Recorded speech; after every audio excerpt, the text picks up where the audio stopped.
In a surprising move by the Kremlin, a former Russian army commander has been detained as part of Putin's revenge-driven purge. While the deputy commander's arrest has not been officially acknowledged, rumors suggest that he was detained shortly after Wagner's rebellion. Putin himself has condemned the treason displayed by Wagner's mercenary group. This recent arrest of one of Russia's former generals appears to be Putin's way of clamping down on military personnel, who may have had a hand in orchestrating the Wagner Group's daring plan to march on Moscow. The Russian Defense Ministry has yet to officially confirm the arrest of General Sergei Surovikin, the former deputy commander of the joint group of Russian troops in Ukraine. However, sources indicate that he has been detained after the uprising led by Wagner. As a result, his current location is unknown, leaving him in an extremely difficult situation. According to one of the sources, the general's story had come to an end. And it came to an end through force. I can't reveal more, added the source.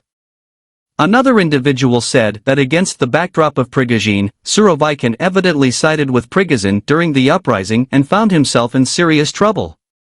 When asked about the general's current whereabouts, the source declined to discuss such details internally. However, it is claimed that General Sergei Surovikin has been arrested. Speculation about Surovikin's detention was previously shared by military enthusiast Vladimir Romanov. Yevgeny Prigozhin, leader of the Wagner Group, led a rebellion on June 24, which led to the general's arrest on June 25. The New York Times reported that Surovikin had prior knowledge of Prigozhin's intentions to revolt against the Russian military high command. Surovikin is currently being held at the Lefortovo pretrial detention center in Moscow, as shared by another of the sources.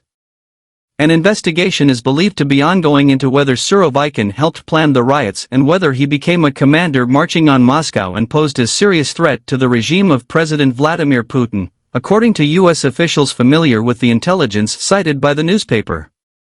A separate source said it is not entirely clear whether Surovikin was aware of Prigozhin's rebellion.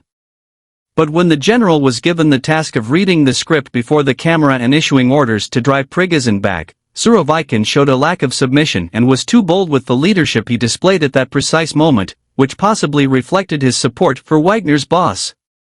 According to one source, it could be assumed that Surovikin was associated with Prigozhin's coalition due to these circumstances.